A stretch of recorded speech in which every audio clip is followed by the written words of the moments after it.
Good morning students. Welcome to online video class of Business Lab. ನಮಸ್ಕಾರ ವಿದ್ಯಾರ್ಥಿಗಳೇ, ತಮ್ಮೆಲ್ಲರಿಗೂ ವಾಣಿಜ್ಯ ಕಾನೂನು ಆನ್ಲೈನ್ ತರಗತಿಗೆ ಸ್ವಾಗತ. In yesterday class we discussed about the meaning and definition of acceptance and the types of acceptance. ನಾವು ಹಿಂದಿನ ತರಗತಿಯಲ್ಲಿ ಒಪ್ಪಿಗೆಯ ಅರ್ಥ ಮತ್ತು ವ್ಯಾಖ್ಯಾನ ಹಾಗೂ ಒಪ್ಪಿಗೆಯ ಪ್ರಕಾರಗಳ ಬಗ್ಗೆ ನಾವು ತಿಳ್ಕೊಂಡ್ವಿ. And in today's class we will discuss about the legal rules of acceptance. ನಾವು ಇವತ್ತಿನ ತರಗತಿಯಲ್ಲಿ ನ್ಯಾಯಬದ್ಧ ಒಪ್ಪಿಗೆಯ ನಿಯಮಗಳನ್ನು ತಿಳ್ಕೊಳ್ಳೋಣ. In order to be a valid acceptance or in order to be enforceable by law means it should follow the certain rules and regulations which are described in the Indian Contract Act.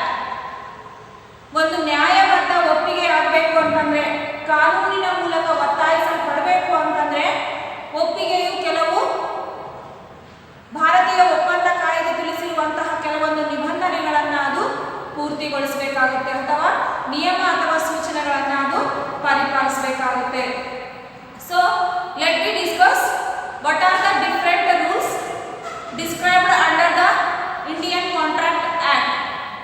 ನಾವು ಈಗ ಭಾರತೀಯ ಒಪ್ಪಂದ ಕಾಯ್ದೆ ಅಡಿಯಲ್ಲಿ ಯಾವ ಯಾವ ನಿಯಮಗಳನ್ನು ತಿಳಿಸಲಾಗಿದೆ ಎನ್ನುವುದರ ಬಗ್ಗೆ ನಾವು ತಿಳಿದುಕೊಳ್ಳೋಣ. So there are totally 8 rules are there. The first one is it must be absolute and unqualified. ಒಟ್ಟಾರೆಯಾಗಿ 8 ನಿಯಮಗಳಿದ್ದಾವೆ. ಅದರಲ್ಲಿ ಮೊದಲನೆಯದು ಒಪ್ಪಿಗೆಯು ಶುದ್ಧ ಮತ್ತು ಕರಾರುರಹಿತವಾಗಿರಬೇಕು. And the second one is the acceptance should be made in prescribed manner. ಒಪ್ಪಿಗೆಯನ್ನ ಸೂಕ್ತ ರೀತಿಯಲ್ಲಿ ನೀಡಿರಬೇಕು. It must be given within reasonable time. ಒಪ್ಪಿಗೆಯನ್ನ ಸಮಂಜಸ ಅವಧಿಯಲ್ಲಿ ನೀಡಿರಬೇಕು. Next, fourth one is acceptance cannot be in ignorance of offer. ಪ್ರಸ್ತಾವದ ಅರಿವಿಲ್ಲದೆ ಒಪ್ಪಿಗೆ ಇರಲಾರದು. And the fifth one is it must be communicated to the offerer. ಒಪ್ಪಿಗೆಯನ್ನ ಪ್ರಸ್ತಾಪಿತನಿಗೆ ತಿಳಿಸಬೇಕು. Acceptance cannot precede an offer. ಪ್ರಸ್ತಾಪಕ್ಕಿಂತ ಮುಂಚಿತವಾಗಿ ಒಪ್ಪಿಗೆ ಇರಕೂಡದು. The next one is acceptance should be given before the lapse of offer. ನಿಗದಿತ ಅವಧಿಯು ಮುಗಿಯುವುದಕ್ಕಿಂತ ಮುಂಚೆ ಅಥವಾ ಪ್ರಸ್ತಾಪ ರದ್ದಾಗುವುದಕ್ಕಿಂತ ಮುಂಚೆ ಒಪ್ಪಿಗೆಯನ್ನ ಸೂಚಿಸುವುದು. And the last one is it must be made by the party to whom the offer is made. ಯಾರಿಗೆ ಪ್ರಸ್ತಾಪವನ್ನು ಮಾಡಲಾಗಿದೆಯೋ ಅವರೇ ಒಪ್ಪಿಗೆ ನೀಡಬೇಕು. These are the rules of acceptance. So the first one we will discuss in detail. It must be absolute and unqualified. ಒಪ್ಪಿಗೆಯು ಶುದ್ಧ ಮತ್ತು ಕರಾರುರಹಿತವಾಗಿರಬೇಕು. It means an acceptor should give his consent without any conditions. ಒಬ್ಬ ವ್ಯಕ್ತಿ ಅಥವಾ ಕಕ್ಷಿದಾರ ಅಥವಾ ಸಮ್ಮತಿಯನ್ನು ಸೂಚಿಸತಕ್ಕಂತಹ ವ್ಯಕ್ತಿ ತನ್ನ ಸಮ್ಮತಿಯನ್ನ ಯಾವುದೇ ರೀತಿಯಾದ ನಿಬಂಧನೆಗಳಿರದೆ ಸೂಚಿಸಬೇಕಾಗುತ್ತೆ.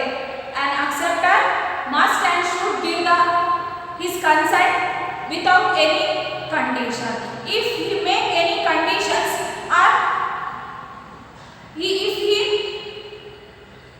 says any conditions means then it will become counter offer. ಒಂದು ವೇಳೆ ಸಮ್ಮತಿಯನ್ನು ಸೂಚಿಸತಕ್ಕಂತಹ ವ್ಯಕ್ತಿ ನಿಬಂಧನೆಗಳ ಮೂಲಕ ತನ್ನ ಸಮ್ಮತಿಯನ್ನು ಸೂಚಿಸಿದರೆ ಆವಾಗ ಅದು ಪ್ರತಿ ಪ್ರಸ್ತಾಪ ಆಗುತ್ತೆ. ಹೀಗಾಗಿ ಅದು ಯಾವುದೇ ರೀತಿಯಾದಂತಹ ಒಪ್ಪಿಗೆ ಆಗುವುದಿಲ್ಲ. If any condition is prescribed by an acceptor means it will become counter offer. It will not form acceptance. So an acceptor should give his consent without any conditions and it must be clear, absolute. ಆತನ ಸಮ್ಮತಿ ನಿಶ್ಚಿತವಾಗಿರಬೇಕು, ಶುದ್ಧವಾಗಿರಬೇಕು, ಯಾವುದೇ ರೀತಿಯಾದಂತಹ ನಿಬಂಧನೆಗಳು ಇರಕೂಡದು. ಒಂದು ವೇಳೆ ಆಗ ಯಾವುದೇ ನಿಬಂಧನೆಗಳನ್ನು ವಿಧಿಸಿದ್ದೇ ಆದರೆ ಅದು ಪ್ರಸ್ತಾಪ ಆಗುತ್ತೆ. ಅದು ಯಾವುದೇ ರೀತಿಯಾದಂತಹ ಒಪ್ಪಿಗೆಯ ರೂಪವನ್ನು ಪಡೆದುಕೊಳ್ಳುವುದಿಲ್ಲ. It will become, if we can understand this as again an offer is made by an acceptor. ಸಮ್ಮತಿಯನ್ನು ಸೂಚಿಸತಕ್ಕಂತಹ ವ್ಯಕ್ತಿ ಮತ್ತೊಂದು ಪ್ರಸ್ತಾಪ ಮಾಡಿದ್ದಾನೆ ಎನ್ನುವಂತಹ ಮನೋಭಾವನೆ ಬರುತ್ತದೆ. So it must be absolute and unqualified. An acceptor should give or he must and should give his consent without any conditions. Understand? And the next one is the acceptance should be made in prescribed manner. ಒಪ್ಪಿಗೆಯನ್ನ ಸೂಕ್ತ ರೀತಿಯಲ್ಲಿ ನೀಡಿರಬೇಕು.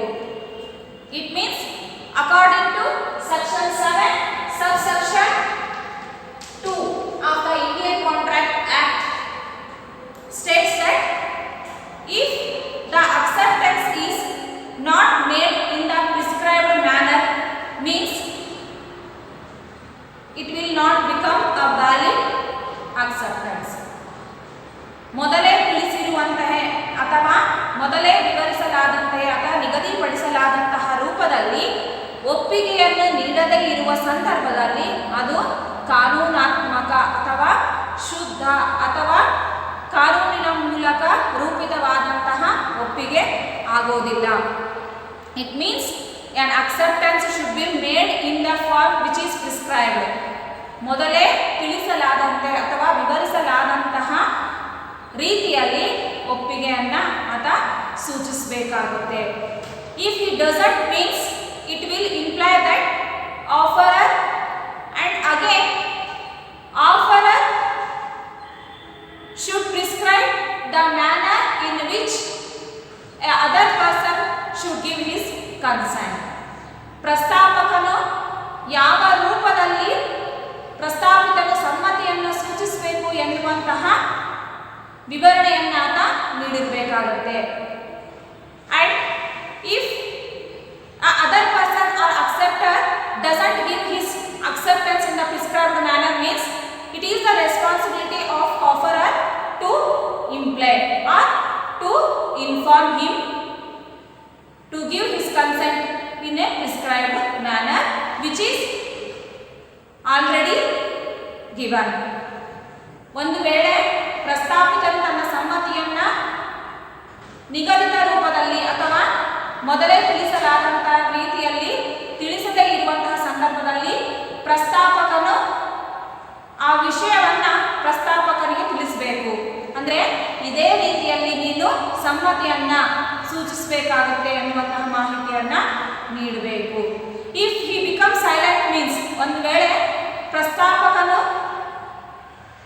ಮೌನವಾಗಿದ್ರೆ then it will be understood, it is understood as the consent is accepted by offerer. ಒಂದು ವೇಳೆ ಪ್ರಸ್ತಾಪಿತನು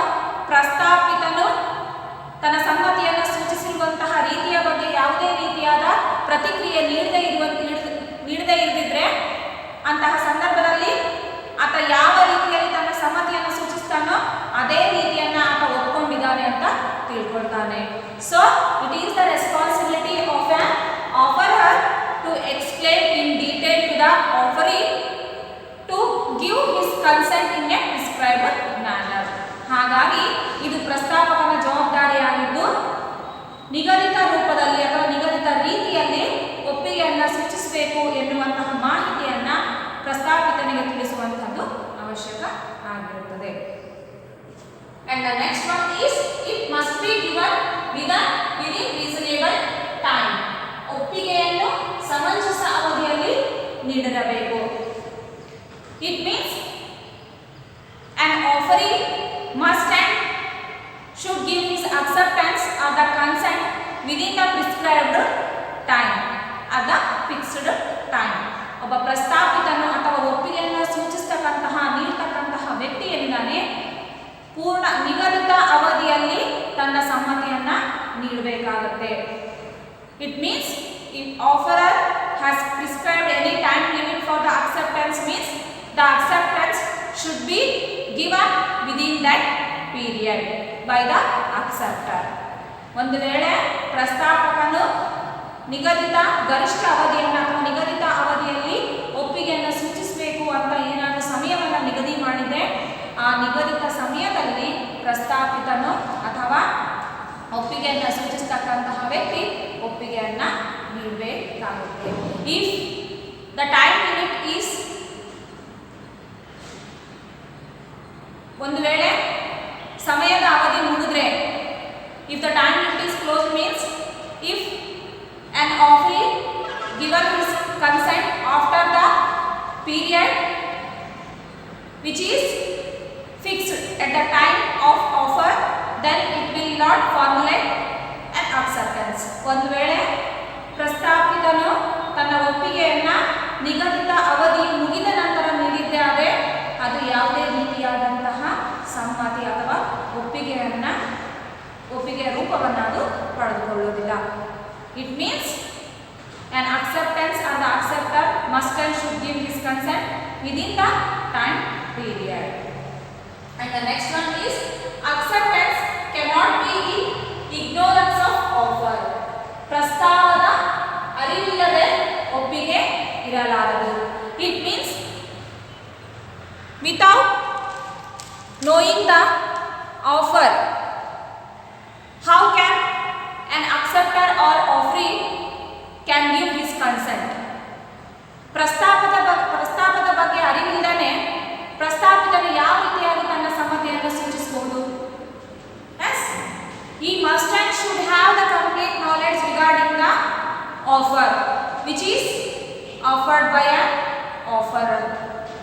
ಅವನಿಗೆ ಪ್ರಸ್ತಾಪಕನು ಮಾಡಿರುವಂತಹ ಪ್ರಸ್ತಾಪದ ಬಗ್ಗೆ ಸಂಪೂರ್ಣವಾದ ಅರಿವು ಇರಬೇಕಾಗುತ್ತೆ. Without knowing the offer he cannot accept it. ಆ ಪ್ರಸ್ತಾಪದ ಬಗ್ಗೆ ಅರಿವಿಲ್ಲದೆ ಯಾವುದೇ ರೀತಿಯಾದಂತಹ ಸಮ್ಮತಿಯನ್ನು ಆತ ನೀಡಲು ಸಾಧ್ಯ ಇರೋದಿಲ್ಲ. If there is any act by an acceptor without the knowledge of offer it will not lead to acceptance. ಪ್ರಸ್ತಾವನೆಯ ಬಗ್ಗೆ ಯಾವುದೇ ರೀತಿಯಾದಂತಹ ಅರಿವಿಲ್ಲದೆ ಅದಕ್ಕೆ ಸಂಬಂಧಿಸಿದಂಥ ಕಾರ್ಯಚಟುವಟಿಕೆಗಳನ್ನು ಮಾಡೋದೇನಿದೆ ಸಮ್ಮತಿಯನ್ನು ಸೂಚಿಸೋದಿಲ್ಲ ಅಥವಾ ಸಮ್ಮತಿಯ ರೂಪವನ್ನು ಪಡೆದುಕೊಳ್ಳೋದಿಲ್ಲ. It means it must and should be understandable by the acceptor or he should have the complete knowledge regarding the offer which is made by the offerer.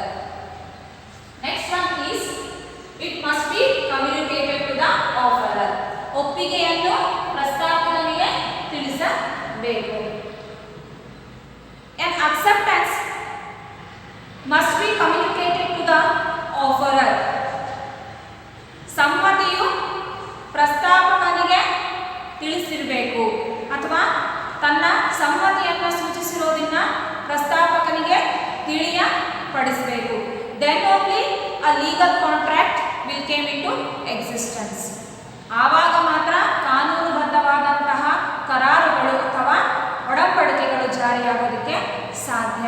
Without communicating about his acceptance how can we offerer can act. ಒಂದು ವೇಳೆ ಪ್ರಸ್ತಾಪಿತನು ತನ್ನ ಸಮ್ಮತಿಯನ್ನು ಸೂಚಿಸದೇ ಇರುವಂತಹ ಸಂದರ್ಭದಲ್ಲಿ ಪ್ರಸ್ತಾಪಕನು ಯಾವ ರೀತಿಯಾಗಿ ತನ್ನ ಕಾರ್ಯಚಟುವಟಿಕೆಗಳನ್ನು ಮಾಡೋದಕ್ಕೆ ಸಾಧ್ಯ ಆಗುತ್ತೆ. So after discussing or after having a complete knowledge regarding the offer, if he would like to accept it means then he should communicate with the offerer. ಒಂದು ವೇಳೆ ಪ್ರಸ್ತಾಪದ ಬಗ್ಗೆ ಸಂಪೂರ್ಣವಾದ ಮಾಹಿತಿಯನ್ನು ಹೊಂದಿದ ನಂತರ ಆ ಪ್ರಸ್ತಾವನೆಯನ್ನು ಒಪ್ಪಿಕೊಳ್ಳುವಂತಹ ಮನಸ್ಥಿತಿ ಇದ್ದಿರುವಂತಹ ಸಂದರ್ಭದಲ್ಲಿ ಆತ ತನ್ನ ಸಮ್ಮತಿಯನ್ನು ಪ್ರಸ್ತಾಪಕನಿಗೆ ತಿಳಿಸಬೇಕಾಗುತ್ತೆ. It must be communicated with the offerer. ತನ್ನ ಸಮ್ಮತಿಯು ಪ್ರಮುಖವಾಗಿ ಪ್ರಸ್ತಾಪಕನಿಗೆ ತಿಳಿದಿರಬೇಕು. ನೆಕ್ಸ್ಟ್ ಒನ್ ಈಸ್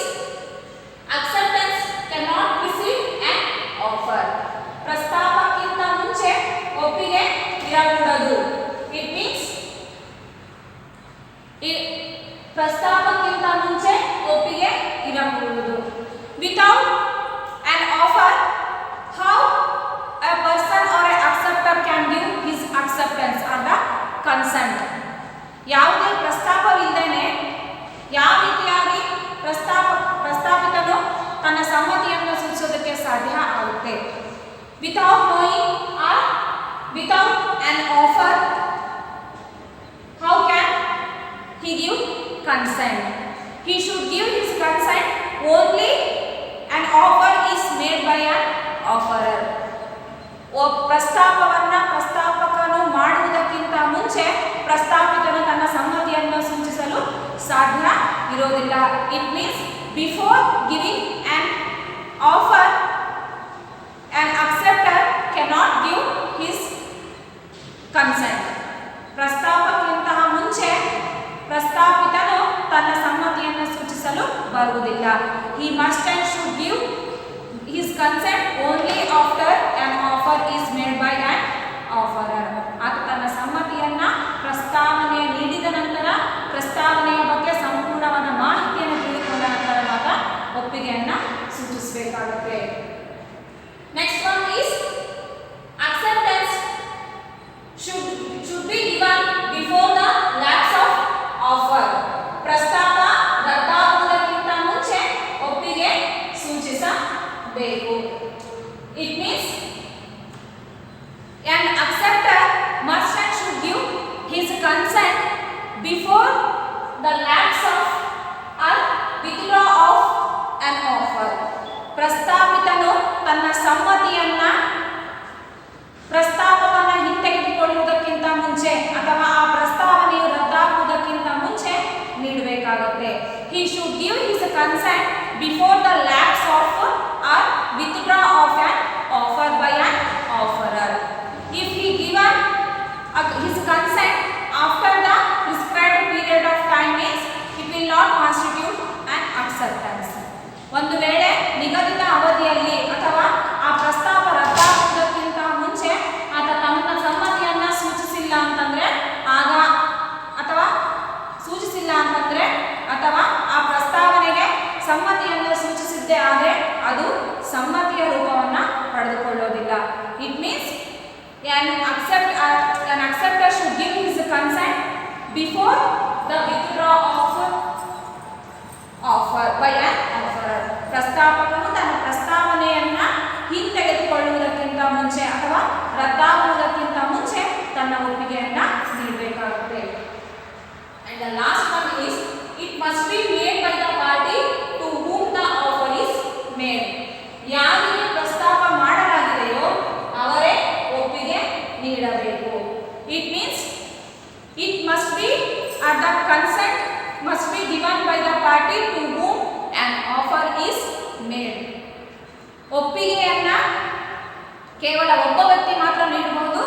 ಯಾವ ವ್ಯಕ್ತಿಗೆ ಪ್ರಸ್ತಾಪವನ್ನ ಮಾಡಲಾಗಿದೆಯೋ, ಯಾವ ವ್ಯಕ್ತಿಯು ಪ್ರಸ್ತಾವನೆ ಮಾಡಲಾಗಿದೆಯೋ ಅದೇ ವ್ಯಕ್ತಿ ತನ್ನ ಸಮ್ಮತಿಯನ್ನ ಸೂಚಿಸಬೇಕಾಗುತ್ತೆ. If any offer is made to the specific person or a specific group of people means then those people must and should accept it. ಕೇವಲ ಒಬ್ಬ ವ್ಯಕ್ತಿಗೆ ನಿಶ್ಚಿತ ವ್ಯಕ್ತಿಗೆ ಅಥವಾ ನಿಶ್ಚಿತ ಗುಂಪಿನ ಜನರಿಗೆ ಪ್ರಸ್ತಾವನೆಯನ್ನ ಮಾಡಲಾಗಿದೆ ಅಂತಂದ್ರೆ ಆವಾಗ ಅದೇ ಜನ ಅಥವಾ ಅದೇ ವ್ಯಕ್ತಿ ಸಮ್ಮತಿಯನ್ನ ಸೂಚಿಸಬೇಕಾಗುತ್ತೆ. If any offer is made to at word, total word means then all the people are free to accept it or anybody can give his acceptance or the consent to the offer. ಒಂದು ವೇಳೆ ಒಂದು ಪ್ರಸ್ತಾವನೆಯನ್ನ ಇಡೀ ಜಗತ್ತಿಗೆ ಅಥವಾ ಎಲ್ಲ ಜನರಿಗೆ ನೀಡಿರುವಂತಹ ಸಾಮೂಹಿಕವಾಗಿ ನೀಡಿರುವಂತಹ ಸಂದರ್ಭದಲ್ಲಿ ಯಾವುದೇ ಒಬ್ಬ ವ್ಯಕ್ತಿ ಅಥವಾ ಒಪ್ಪಂದವನ್ನು ಮಾಡಿಕೊಳ್ಳಲು ಇಚ್ಛೆ ಇರುವಂತಹ ವ್ಯಕ್ತಿ, ಪ್ರಸ್ತಾವನೆಯನ್ನು ಒಪ್ಪಿಕೊಳ್ಳುವಂತಹ ಇಚ್ಛೆ ಇರುವ ವ್ಯಕ್ತಿ ಮುಂದೆ ಬರಬಹುದು, ತನ್ನ ಒಪ್ಪಿಗೆಯನ್ನ ಸೂಚಿಸಬಹುದು. It means an acceptance or the consent must be given by the person to whom it is made. ಯಾರಿಗೆ ಪ್ರಸ್ತಾವನೆ ಮಾಡಲಾಗಿದೆಯೋ ಅವರೇ ಆ ಪ್ರಸ್ತಾವನೆಗೆ ಸಮ್ಮತಿಯನ್ನ ಸೂಚಿಸಬೇಕು. Understand? And this is about the legal rules of acceptance. ಇದಿಷ್ಟು ನ್ಯಾಯಬದ್ಧ ಒಪ್ಪಿಗೆಯ ನಿಯಮಗಳು ಆಗಿರುತ್ತೆ. And in next class we will discuss about the revocation of acceptance. ಒಪ್ಪಿಗೆಯನ್ನು ಹಿಂತೆಗೆದುಕೊಳ್ಳುವಿಕೆಯ ಬಗ್ಗೆ ನಾವು ಮುಂದಿನ ತರಗತಿಯಲ್ಲಿ ಅಧ್ಯಯನ ಮಾಡೋಣ.